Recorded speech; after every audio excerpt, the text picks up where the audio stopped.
So hi and welcome to Red Academy's career class. This is our class number 1 for careers. And so my name's Diane Bennett and got to get back on here so it'll start doing. So our agenda for tonight, right now we're going to go through this little chart called career journey. And so I'll tell you kind of the steps of the career. And then Kim's going to go through what are some questions that you should think about if you want a career in real estate. What should you think about? And I think Makenna does. Why did she want to do a career in real estate? She's in college and studying for her license right now. And then Jerry has been a realtor for 4 years. Jerry, is that right? Since 2020. Okay. And he started at a different brokerage. And then, so what made him come to Inspired? So he's going to talk a little bit about that. And then we're going to talk about money after that. You know, what does money look like? So your speakers tonight are Jerry Mack and Makenna Taylor and Diane Bennett and Kim Powell. So those are your speakers for the evening. And so I'm Diane and I'm going to do the real estate journey. So here's the real estate journey. So first of all, you have to know if you're eligible. So to be eligible, really in Indiana, you just have to be 18 and not a felon. But if you're 18, and I think you do need a high school diploma or GED. So you need a high school diploma or GED.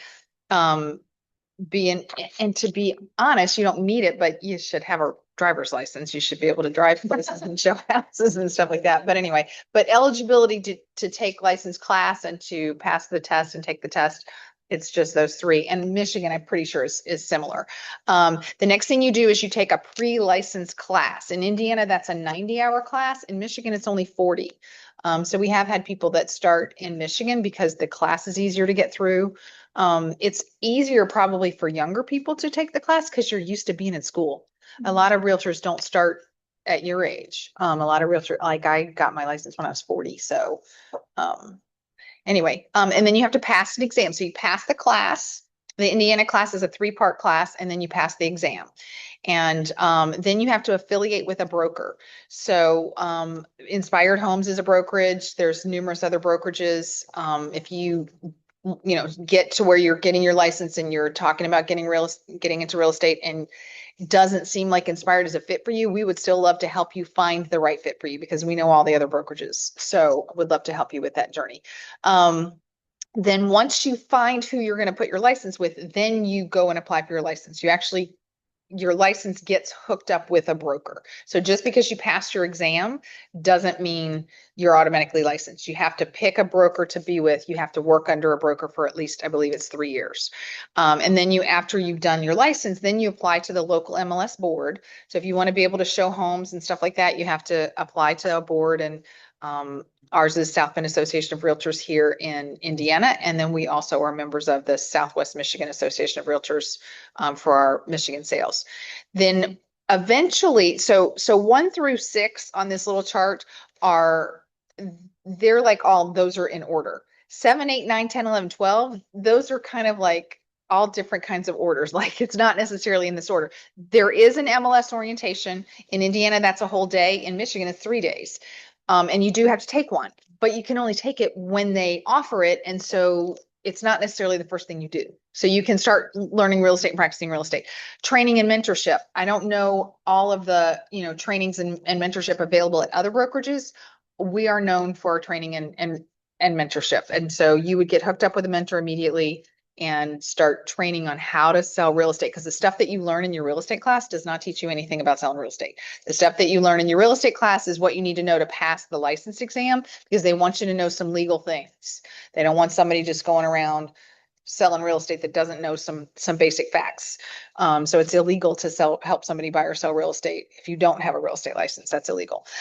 You do over time have to do continuing education. In Indiana, the first 2 years, there's a 60-hour post-licensing class that you have to take. So for example, Makenna's in license school now. She gets her license, let's say by August. Then by August of 28, she'll have those 2 years to get this other 60-hour class done. And then after that, you do continuing ed that like the rest of us have to take 12 hours a year, stuff like that. Building a client base at Inspired, we're real big on wanting to help you do that and how to do that and how to build your client base. But you got to have people that you want to serve. And you're going to do much better in this industry if you have relationships with people that you like, that they know and like and trust you, and that's how you're going to get business. So, and then you'll sign your first client. So you'll learn how to there's a buyer agency contract that you're not supposed to show houses until you have someone under a buyer contract. And you're not, when you list someone's house, you sign a contract with them to list their house. So you sign either a listing agreement for your first client or a buyer agreement for your first client. And that's exciting. And then when they find a house and they find the buyer for their house, if it's a listing, then you make a real estate dream come true. So our thing about Red Academy is real estate dreams. So anyway, so that's this little chart. We'll talk a lot more. Any questions before we move on? No questions? Okay. Yep. I'm not sure they know what MLS is. Oh, that's a good question. Does anybody know? Do you know what MLS is? You don't know what MLS stands for? Makenna, do you know what MLS stands for? The other day. That's a great question. What does MLS stand for? Okay, what does it stand for, Kim? Multiple listing service. So what is it? What is a multiple listing service? What's that for? Well, many people, you want me to talk around you or? Yeah, so here, this is Kim talking. I'm So Kim. sorry. Sorry. Multiple listing service is where we put all of our listings. Many people are looking at places like realtor.com and Zillow and all those, but they don't get a listing unless we put it in the multiple listing service. Right. So all of the listings, multiple listings from all the companies go into that platform to be able to be pushed out to other platforms. So Yeah. I know you mentioned, joining the MLS board. Yep, right, right. You have to be, only realtors can be a part of that. So Yep. your listings aren't getting on all those other platforms unless you belong to that, to be able to share your listings with other companies. Absolutely. Good question. I'm glad you asked that. All right, any other questions before we move on? Okay, moving on.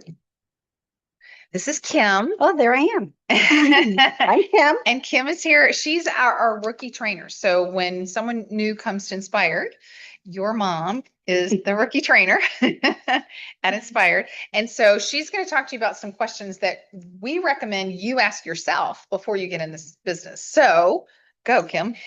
Well, I have lots of people ask me, I'm thinking about real estate, can I talk to you about real estate? And so one of the first things I ask them, and particularly to you two, do you like a schedule? You do? Do you like to know what you're going to do when you wake up in the morning? Because you may not know. You might think you know what you're going to do today, and your whole schedule can change by 9 o'clock in the morning. So you might want to think that through. Like, what do you like? Do you like predictability? This is not a predictable job. It is not. There are lots and lots of days that I think, wow, I know what my day looks like. And by 9 o'clock, it's all hijacked because now I've got a buyer that needs to see a house and they need to see it right now. Yeah. I've got an inspection response that came in and it needs an answer by the end of the day. I've got an offer that came in and maybe I've got 5 offers and now I've got to do multiple offers and find a time to sit down with my seller. So what looked like a predictable day is all of a sudden not a predictable day. A lot of people can't do that. They can't roll with that kind of schedule. There's a lot of personalities that like to go into work. They like to know what their day looks like and go home and shut the door. So which is okay if that's you. Okay if that's who you are. Yeah. But if that's who you are, this may not be for you. But it doesn't mean like it couldn't, like if for what we talked about for you, it doesn't mean that you couldn't start that way to get used to that part and then go into what you're talking about being a developer. Mm-hmm. Like, but just know that you may not like just the residential real estate permanently. Right. You know what I mean? But do it a couple of years while you're young and get that into your, whatever. So yep. And that's the other question that kind of goes into, do you consider yourself a flexible person who can work with fluid schedule? I think that's just a huge part of being content in this industry. If you're constantly anxious about things changing and having to readjust what you're doing, then that you're not going to be happy. Yeah, you won't like it. Are you a self-starter? Right, Jerry? He's just laughing. Are you self-motivated? You get up every morning without a job and you have to go find work. You have to go find someone to hire you. Wait for reporting unemployment. And nobody else is doing that for you. So if you're not the kind of person who gets up and is like, yeah, I'm unemployed. Today I'm gonna go find a job every day. Do you like people? There are people that don't like people. There are people who don't like people. You gotta like people. You gotta like all kinds of people. You've got to enjoy meeting people. You've got to enjoy meeting people who are different than you. Being able to appreciate your differences, work with those differences, respect those differences. Yep, deal with all kinds of people. All kinds of people. And that goes into what is your comfort level with meeting new people, and sometimes in unfamiliar places. I've talked to people who are like, really, you like just show up at a vacant house in downtown South Bend and meet a strange person? Well, I try not to do that a lot, but I can't say that I've never done that. And you might take someone with you if you're Sure, going into a sure. place that I you're like, might even meet someone that I've never met at Martin's Deli. And that's very uncomfortable for some people to just show up and meet somebody they've never met. So, what's your comfort level with that? Do you like to work hard? Because this industry is not easy. it's yeah, some people think it's easy and they're like, oh, you just show a house and then Just you write look an at pretty offer. houses all day. Yeah, no, it's It's really hard. And Jerry's shaking his It's really head. hard. And that goes into how do you handle conflict? Because sometimes there is conflict. Like we like to make it look easy and fun, and we do want it to be fun. And we want it to be for the clients. It should be Disney World. for them. Right, right. And we want our clients to go, wow, that was so easy. But behind the scenes, we do deal with conflict and challenges. And I'll be honest, that was probably the hardest thing for me. I'm very much not a confrontational person. So to learn to deal with conflict and deal with it in a healthy way. And my daughter's over here smiling. She thinks that I'm very confrontational. But I want people to like me. And so I don't like conflict, but you've got to be strong enough to stand up for your client and do what's best for your client. And sometimes that creates conflict. Sometimes there's a bully on the other side of the transaction or something There's like that too. Mhm. Sometimes your client is the bully. Sometimes your client is the bully. Yeah, for sure. And then the last question is, what do you think a career in real estate looks like? Do you think it's just opening doors and showing pretty houses? Then I showed a really cool house yesterday though. And it was virtual too. And I literally said to my client, they were like, oh, thank you so much for taking the time to do that. I said, that was a really fun house to go through. Thank you for letting me show it to you. So sometimes it is really fun to look at houses. Sometimes we look at houses that are not so fun. That one we saw today was not so fun. Not so fun. And smelly. And didn't really want to go in that basement, but we do that too. Sometimes you're wiping out cobwebs to walk through. I'm not kidding. You wondered if I should have brought my mask for the mold that I'm visibly Right. smelling right here. Yep. So those are my questions I tend to ask people when Questions. thinking about. So do you guys have questions after some of that? What do you think a real estate career is gonna look I like? can deal with a lot of that flexibility. I said I like schedules, but I mean, I do like a little bit of that structure, but then how quickly can your day just like change just like that? I mean, is it at least one phone call that? It can change Depends. really quickly. It depends on what it is, but if you like structure, like I actually take my count, I'll let it look back at me again because it's recording. I actually do like some structure. And so I block out my calendar. In fact, like Jill that works with us, she's like, oh, Diane, I can't look at your calendar because I have all these times blocked out. It is totally blocked out. And she hates that. But that's because I have certain times blocked out. Like I have 2 hours every single day blocked out that says power calling time. And Jerry just asked me on the phone the other day, do you like make cold calls? And I never make cold calls at all, but I have 2 hours a day that are blocked off so that I can call the people that are in my client base. We have a database. There's a thing called CRM, which stands for Customer Relationship Management. And so that's where we put like, the names of all our people and what things are going on with their transaction. Or sometimes you just have like friends in there that you're going to send Christmas cards to or whatever. And I want to call them and check on them just to see how they're doing. And there's a lot of people that'll call and go, hey, do you know anybody who needs to buy or sell real estate? That is not me. I'm not doing that. But I'm calling my friends in Sphere and stuff to say, hey, how are you? What's going on in your world? And then when I call them, sometimes they'll say, well, what's going on with you too? And if they do, then I can say what's going on in the business, or yeah, I got this listing that I'm struggling to get sold. Do you know anybody, whatever, or we don't have enough listings, do you know anybody who needs to sell, stuff like that. So you do sometimes tell your friends what you need, but it's not, if you go into call on your friends to ask them to help you with your business, you're going to not have very many friends. Like that's not what you're calling your friends for. You're just calling your friends to be their friend and go, hey, what's going on with you? But I think you were saying that block of time. But oh yeah, is sorry. also- It's so ADD, sorry. It's also flexible. It is. And so, yeah, so like, and so that, and because I have that time blocked off for that, and I have like 2 hours every day, 5 days a week for that, for power calling time. And then I also have, here's a block for show a buyer or seller. Here's a block for show a buyer or seller. Here's a block. So I have my calendar blocked off with available times that hopefully I'm going to use one of those. Yeah, when I first got into the business, it was like I still had little kids at the house and I needed to be able to, go to a dance recital or a, day at the bookstore. They had like a book club day or something like that. And I needed to make them an appointment. And so then I'd have other appointments blocked. So I just had to learn that. Like At the end of the day, you're in charge of your schedule yeah, and you can structure it however you want. right. But you do need to have in the back of your head that things will come up that you'll need. And So block sometimes, your sometimes it looks like, I have to juggle this appointment, hey, can you do this earlier because I have a buyer who needs to go here, and you're juggling people around or what have you.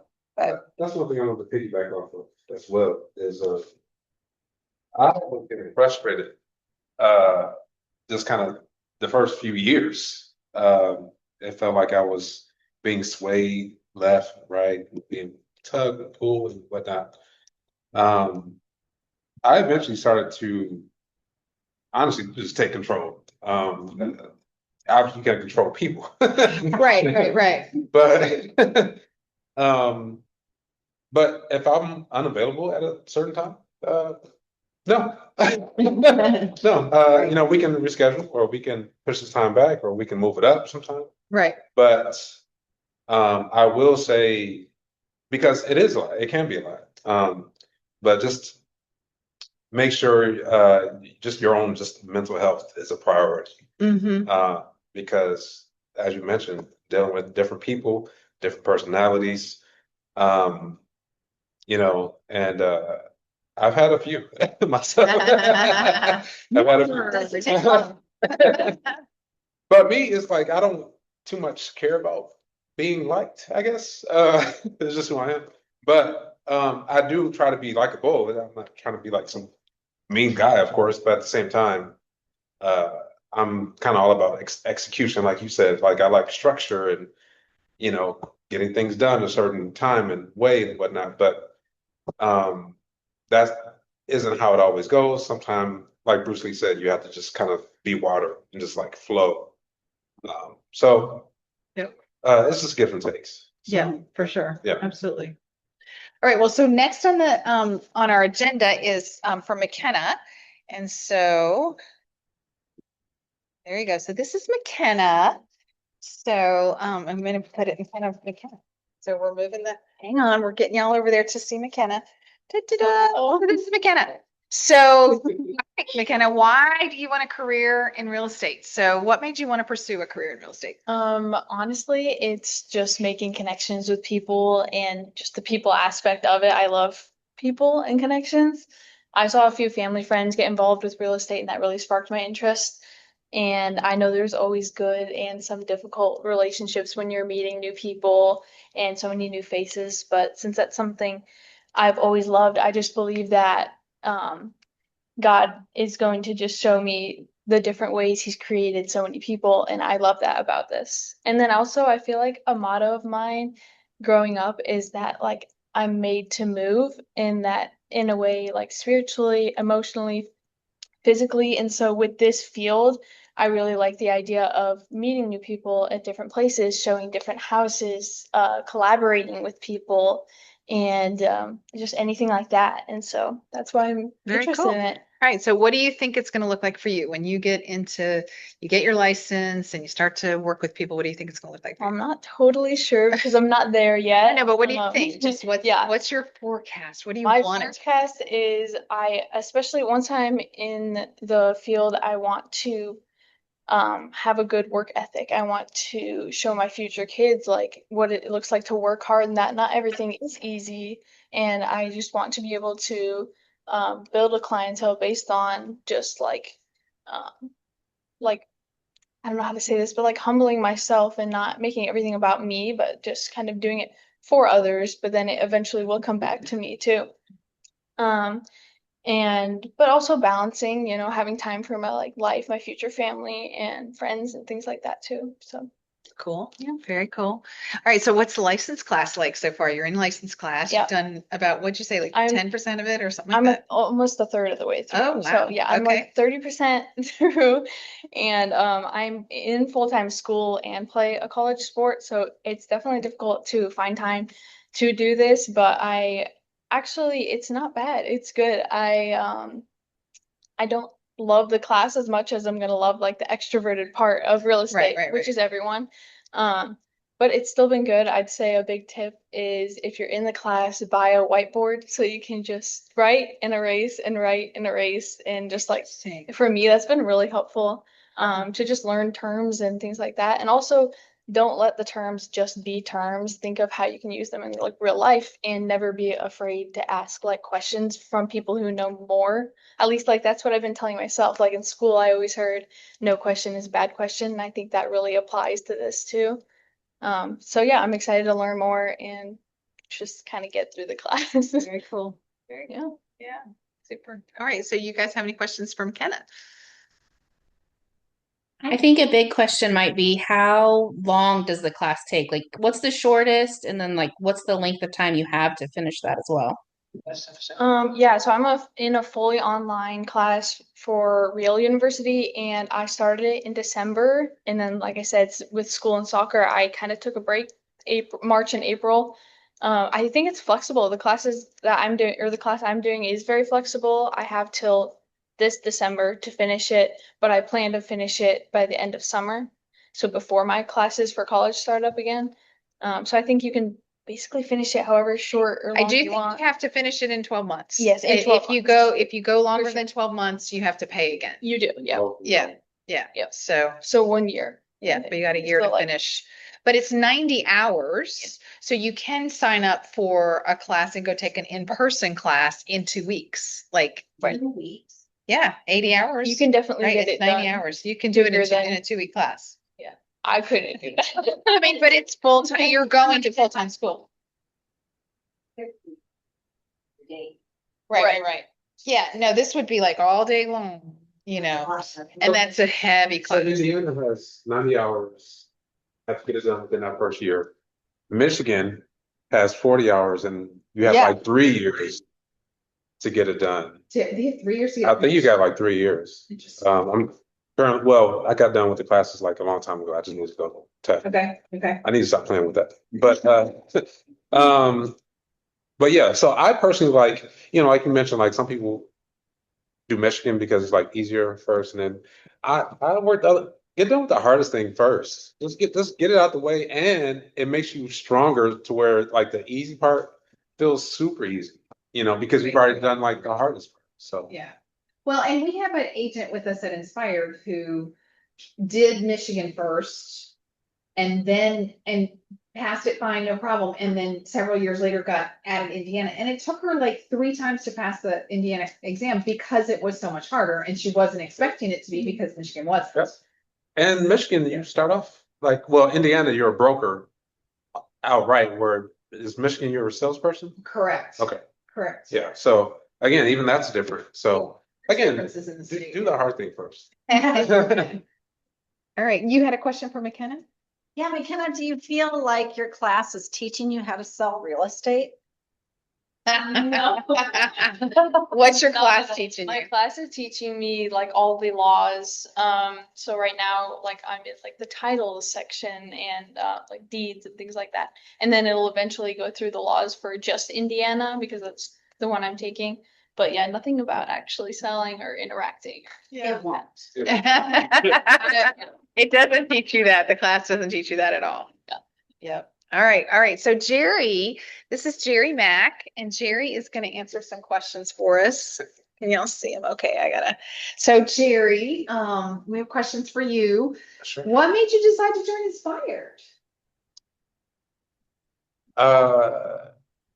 One thing that comes to mind, which it has been this year, is just alignment. I just desire to be in alignment with God and His will for my life. And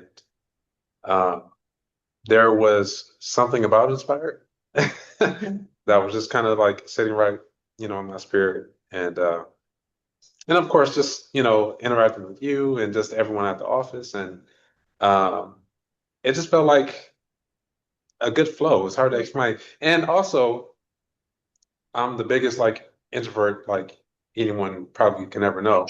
And everyone says that. And I can go months without talking to you. No. I can go a long time without talking to people. So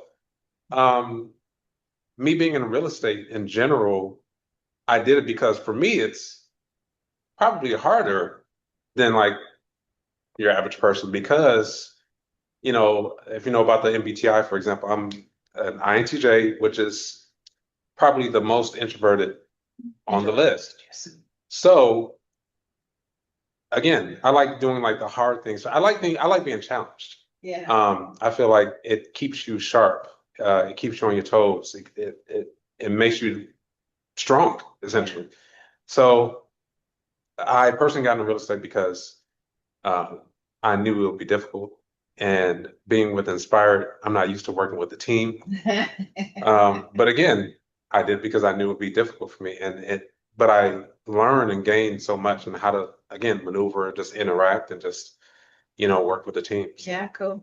All right. So what things, since you have been, this is your third brokerage because you were at Yes. Cressy and then you opened one for a short time. And Yes. so this is your third brokerage. So what should rookies consider when they're choosing a brokerage? How would you tell these guys what things should they think about when they're looking around? First things first, I would definitely say pray about it first.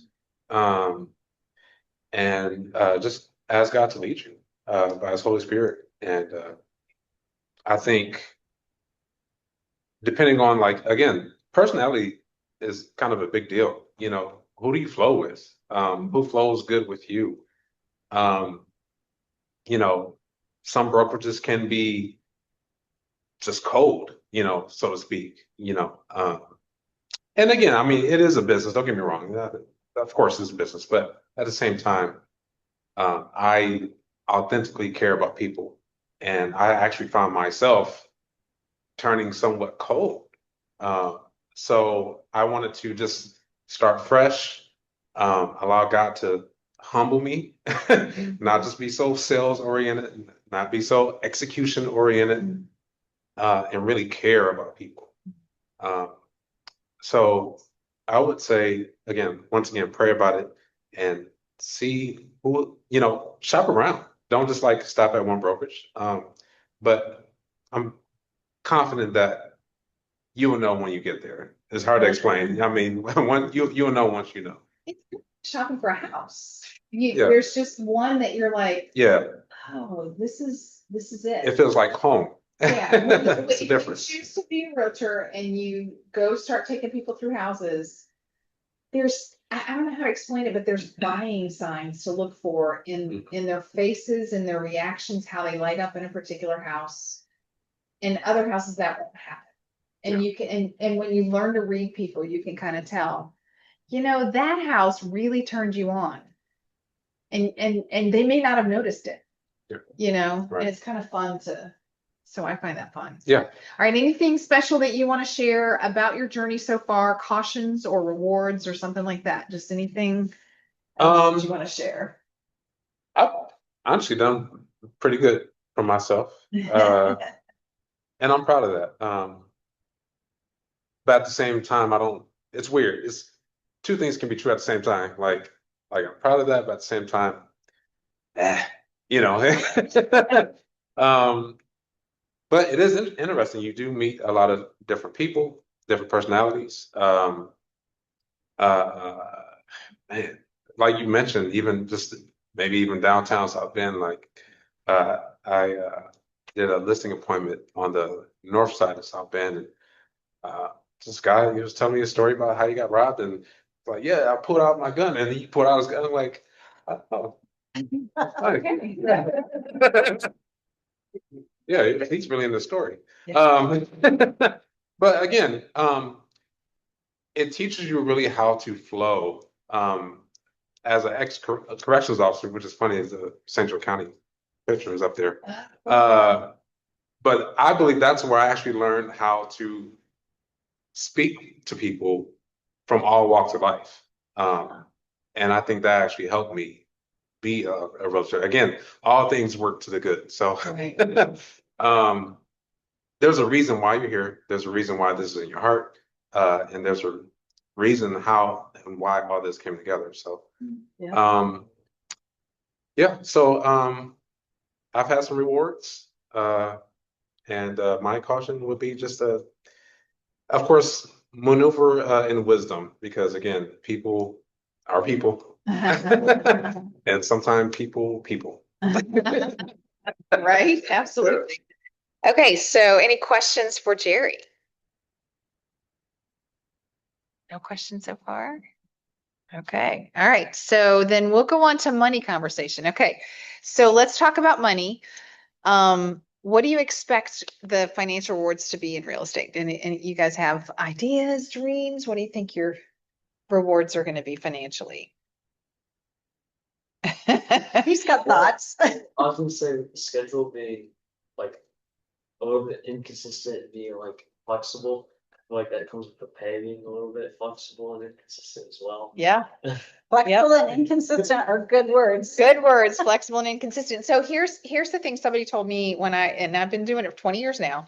And they were like, when you have a closing, don't take your pay from your closing, take your pay and put it in the bank and draw a salary from your income. And that's a much better way that you're not living paycheck to paycheck, that I'm going to pay myself this much money a month. And then if like that's getting too small, you like, I need to beef up the bank account a little bit. But I thought that was a great recommendation for me. So you're right. There is definitely a roller coaster thing. And one of the things that helps with that is like when you're doing that calendar thing and you're time blocking and you're making sure you really are doing your power call time, because that keeps the funnel filled at the top. When you're still doing that, it keeps the flow going. Because if you get so bogged down with the transactions you're in, I've got 5 offers on this house and so you can't make your phone calls. So then when you're not making your phone calls, it starts to dry up. So then now I got lots of time to make phone calls and then you're slammed again. It's much more cyclical if you can't keep that block time blocked for that. So that's a good one. Okay, so what do you expect your financial upfront cost will be? Do you have any idea what you think? I mean, like you had to pay for your real estate class, so you've got that cost, but what other costs? Do you have any idea what your costs are going to be upfront to get going? MLS, fee, and taking the exam. Cost, right? And just getting different things to market yourself. Okay, so let's look at the startup fees. Okay, so startup, you're going to go one at a time in here. So startup fees, the first thing is to take the class, which is about $500 at this time. And you can take the class while you're still in high school. You have to be 18 to pass the license exam, but you don't have to be 18 to take the class, I don't think. I think you can take the class before you're 18.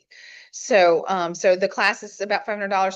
Then the exam's probably $50, $75, something like that. Then there's a license application fee. Maybe that's each time you take it. Oh, Yes. right, if you don't pass it. Yeah. And there's people, we've had a girl that took it 11 times before she passed it, 11 times. Yeah, so and you got to pay for it every time you take it. And the license application is a fee. Joining the MLS, we talked about what does MLS stand for, and you have to join the MLS. Joining that, there's fees. And then you got to buy business cards, you got to buy yard signs, things like that that you have to do, and ongoing business expenses. So like I already have my business cards and my yard signs, but I need to buy an ad. I need to, And that really only scrapes the surface. yeah, that's just starting. If you're with a national brokerage, there's typically national fees to pay. Mhm. There's NAR fees to pay. There's, we rent our lock boxes, the boxes that go on houses, we pay for those. Yeah, we pay for those. There's a monthly fee for those. And So the there's- key to do it, the key's on your phone now. there's just a lot of fees. There's a lot of things. And I think one thing that's really important to be realistic about, and you almost have to think of getting into real estate is like, your class is pretty short, right? You take your class, you get your license. Now think of it as like, my next step is to do an internship.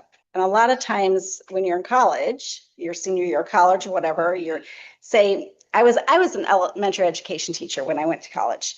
I had to do a whole semester of student teaching. I didn't get paid to student teach, but I had to do that. And that was a learning step to being able to be a teacher. And you have to almost think of your first year as like that like, I'm really not going to get paid to do this. It's almost like you're paying. Yeah, you Right. pay to be a real. I had to pay to go to college. I had to pay to go do that student teaching. And a lot of people get really bogged down with that I just paid all this money and I'm not making any money. So you have to just have the plan on that up the front. mindset that this is part of my education. And it takes some time before you start to see some money. Yep. That comes from nothing really. I am proud of myself. Like, I am going to get something on the contract.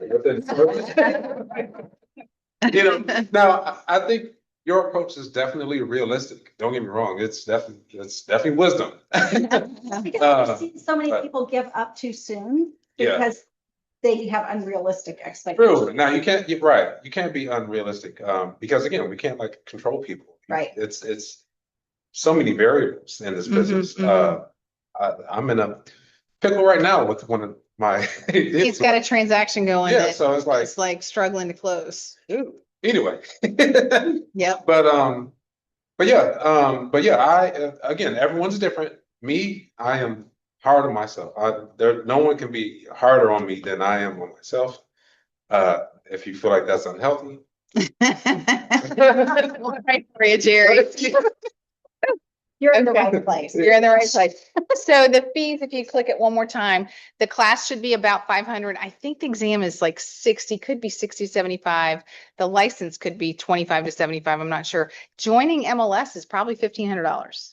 And depending on what time of the year, but every year you got to rejoin, you don't rejoin, but you pay for MLS every year at $800 a year, plus monthly fees to be an MLS member or stuff like that. So you got all these fees ongoing just to get started up with business cards and signs could be $400 to $500. So anyway, Professional headshots. yeah, professional headshots, stuff like that. Michelle, any questions from the peanut gallery? You're a peanut Are you a now. peanut now? Apparently today. I guess one thing maybe you didn't talk about was like, what does an agent make when they sell a house? Like, what can they expect their income to be? We've talked about what it's going to cost them, but what can they expect their income to be? That's a great question. You wanna address that one, Kim? I don't know that I want to address that. I'll address. Okay, so basically, first of all, there are no set commission percentages. It is absolutely illegal. And so I can't even talk about percentages, but we could say orange percent and apple percent and lemon percent, whatever. We can talk that way because it's illegal for us to talk anytime it's all negotiable. So when you're working with a seller, you're going to determine how much percentage you're going to ask the seller for. And when you're working with a buyer, it used to be years ago that when you signed up with a seller to list their house, he would list his house for pineapple percent. That doesn't even really matter. Right. Well, anyway, so and What he it would, is now. yeah. So anyway, I don't know how to explain it without going what it used to be like and what it is I now. don't know But yeah, it doesn't matter. Okay, so what it is now. but what it is now is that the seller is agreeing to pay the listing agent a percentage for his stuff. But because he used to pay for both the buyer side and his side, when we list, we tell him, I'm going to work for you for this percent that I agree to work for you for. But when we present you with an offer, expect that the buyer is going to ask you to pay the buyer side. Okay, because he needs to know he's probably going to pay because the buyer's going to ask that. But when you're working with a buyer, you're going to tell the buyer, I work for this percent. And at our brokerage, we let you negotiate with your clients whatever you need to. There are minimums that we'll accept. We recommend you ask a certain percentage. But there are some minimums that we require that you charge at least this much. But it's negotiable between you and your client, whatever you want to do. And then the buyer is like, well, I'm buying a house. I don't have money to pay you, whatever. And so then the buyer writes in a purchase agreement and a purchase offer to the seller. They say, I want you to pay my agent's fee of this percent, whatever. So did that answer your question, I Michelle? don't think it did. Maybe I will. Okay, Question. So, Thank Maybe I will answer. so the is question. it, So you're gonna so get I'm not a real estate agent. I'm not Right. an agent, so coming from the outside. right. So right. I've bought a house and you pay 3%. So like, what does that mean to the realtor? What's the realtor going to get in their pocket? Yeah, but we can't say 3. Right. So the agent does not get that money. The company does. So the contract is with the company. And when you get your check closing, the company gets that check. You then are on an agreement With the for company. a split with the company. So you're going to get a percentage of that check. And that's also a misleading thing too, is people think, oh my gosh, you go sell this house and you get X percent and that looks really good. You don't get all that. So, And why does the brokerage take some? well, the brokerage is doing an awful lot of things for you too. They're advertising you, they're providing you with forms and CRMs and tools that you can use. Trainers, assistants that are pushing for buttons us, for you. yeah, trainers, mentors, team assistants. We probably do more than most companies do to assist you. And so the brokerage gets a piece of that. And Was that a simpler answer, Michelle? did she do better than I did? They were both helpful. Like I learned something from both. Oh, good. Questions? You got questions? The only thing with that, like brokerage the percentage the agent gets from the brokerage, would that also be like a fluctuating percent, or is that? No. It is fluctuating. Yeah. But at our company, it fluctuates based on your production.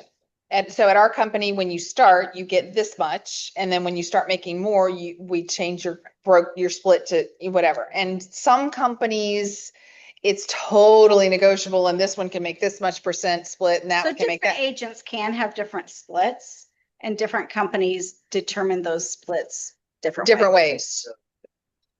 It's not house by house. So your Correct. split is your split. You've negotiated that, or you've been put on that based on production or whatever the reason is. So it would be the same. That's a good question. Yeah, that was a good question. Same split for every transaction. I think one thing that helped my, I guess, overall mentality starting off when I was a new agent, I think I'm thinking, is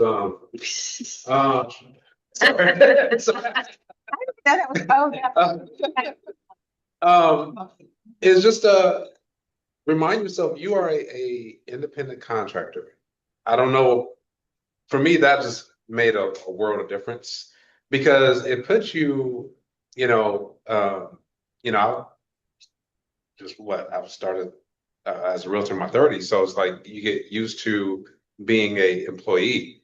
And it's like, no, now You're the boss. Yeah, essentially you're the boss. You're boss. So whether you're working with a brokerage or whatnot, that's another thing too. For me, wording matters. You don't work for your brokerage, you work with the brokerage. Right. So again, having that independent mentality, I believe, goes a long way because, again, like I mentioned earlier, it's all pretty much negotiable. It really boils down to you. Cool. And your earning power is undefined. You can work as much or as little as you want to work. You really can. You really can. Okay, so why do we like working in real estate? That's the one he doesn't like. Okay. All right, so why do we like working in real estate? Why do you like Well, working in real estate? That right there is that I'm in control of how much or how little I want to work. And when I first got into real estate, I too had little kids at home. Ashley was just 4 years old. And so I know. And so I'd come from being a full-time mom and I wasn't ready to like do 24/7 real estate. I still had little kids at home. And this provided me that flexibility that I could work weekends and nights. And although a lot of people go, oh, I have to work weekends and nights, that worked for me because then my husband was home weekends and nights. And that worked really well for our schedule to get me back into full-time working and still have the flexibility in my life to be a full-time mom. And you can say no. It's not easy to say no, but you can't because you are an independent contractor and no one at Inspired is going to say you have to do this because it's my business. I can say no. And when you want to say yes to a client, but you have another obligation, you're with another client or you have a family event at Inspired, we call each other up. We're like, hey, can somebody meet me? We do everything at Inspired on Teams. So I immediately had, and that's why I'm at Inspired. I said to Diane when I had a 4-year-old, I don't know that I can do this 24/7. And she said, what if I help you and you help me and like, let's just do this together. And I went, well, I might be able to do that. Yeah. And 15 years later, I'm sitting here. I mean, she grew up all right. All right, what about you? What do you like about real estate, Jerry? I would say the flexibility. Yeah. A good example I can give is I actually have a full-time job. I have a 6-year-old son that I have predominantly full-time as well. And with the real estate, granted, of course, it can be your full-time career, and that's totally fine. Or like me, it's a great supplement. So again, it's whatever you want it to look like. So, and I love that. And admittedly, like even though like I work out a lot, consider myself a strong guy, but I'm kind of what you would call bougie. Bougie? Bougie. You like nice things. Yeah, I like nice things. Certain things, I don't want to do that, And I'm just strong on my boundaries. And I like the fact that even, for example, if it's a sketchy house, and just recently in Elkhart, there was this property client went to see this house. Now, granted, the house was nicely remodeled, but the basement was, I could tell, atrocious.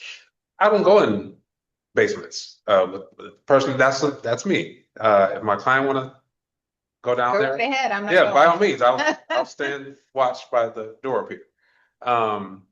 But again, I just like the flexibility, and you do get to work with a lot of different people, and I personally consider it a form of ministry as well. So it's a unique business. Depending on what you put into it, you can get a lot out of it. And again, going back, me being a managing broker, and it's like, hey, well, now I don't have to necessarily split this with the brokerage but again, alignment. I opened my own brokerage and pretty much did nothing. I was too solo. I was too independent. I wasn't in alignment. So with Inspire, I personally love the team. Like you mentioned, transaction coordinators. There's leaders. There's accountability partners. And pretty much it's what I needed, even though I didn't think I needed it, or I didn't know I needed it. So didn't want to need it. Didn't want to need it. Again, me being an introvert, do it all myself. It's like, no. Again, alignment. There you go. Yeah. All right, for me, I think one of the things I like about it is the buying a home is the biggest purchase you're ever going to make. The home is more expensive than a car, is more expensive than anything else that you're going to buy. And I like helping people make wise decisions. And like when a seller is selling a home that they've been in for 35 years, they raised their children here, their memories are here. And I love walking people through that, um, that chapter and capturing those memories. And, like I have one right now that the seller's been in for 35 years, and it was hard packing up and moving out and, stuff like that. But they're just so excited to leave this treasure that was their home to this next family and things like that. So that's really fun. Sometimes you serve clients that are going through a divorce or something like that. And like we really like to be able to do it at Inspired, where sometimes if it's not a good divorce and they really can't talk to each other, well, because we're a team, like two of us could help. One of us can help the Mr. and one of us can help the Mrs. so that they both feel like they have somebody that's really fighting for them. We like to do that sometimes. It's just a very emotional, life-changing thing. They're moving because the family's growing. They need a bigger house, or the family's shrinking. They don't need the big house anymore, or it's their first house, or they're moving into the nursing home, or like all the stages of life that you get to. So that's what I like about it. I just love walking with people through that time of life. That's what I like about it. So, and to be honest, I love the sale. Like, so we were together at as a team at Remax for 12 years, loved being at Remax 100, great place. But because of how we do real estate as a team, it does attract rookies, and Remax is expensive for rookies to pay fees at. And so we were like, oh, we need to leave. So we opened Inspired Homes Brokerage. So we didn't have the Remax fees. And why was I telling that? I've totally zoned out on why I was telling that. A lot of times I can read your mind, but That one you time I didn't wasn't know what I was saying. I know. Well, so but I know what it was. It was because I was going to say that when we left and I became the managing broker, and I felt like I needed to do the management stuff and make sure that brokerage was running well, I didn't get to sell. Now Jill's our managing broker, so I can help clients buy and sell again. And that's my passion. My passion is helping clients buy and sell. So that would be why I sell. So any questions from anybody on that? Cool. All right, we have just a couple more minutes. There's some other questions if you want to flip through the rest of the questions. These are things for you to think about for yourself. Why am I interested in the career in real estate? And some of these are the same things that Kim said. Do I have the self-discipline and motivation required for being a real estate agent? Am I comfortable with the uncertainty of a commission-based income? How do I handle rejection or failure? You're gonna get no. Yes, please. Yeah. Just okay, next. Next, just next, whatever. Am I prepared to continuously learn and stay updated on real estate market trends, laws, and regulations, because it changes all the time? I started to tell you, well, it used to be like this, and Kim's like, you don't really need to know how it used to be, because it's not, but it is. Like in 20 years of real estate, it has changed and changed and changed again all the time. So am I prepared to continuously learn? That's another thing that I like about the team thing is, if you don't know something, there's somebody next door, that they're a phone call away or a text message away. How do you do this, guys? I mean, and we all, like, I've been doing it for 20 years, and I'm still one that puts in the group me, hey guys, what do you think about this?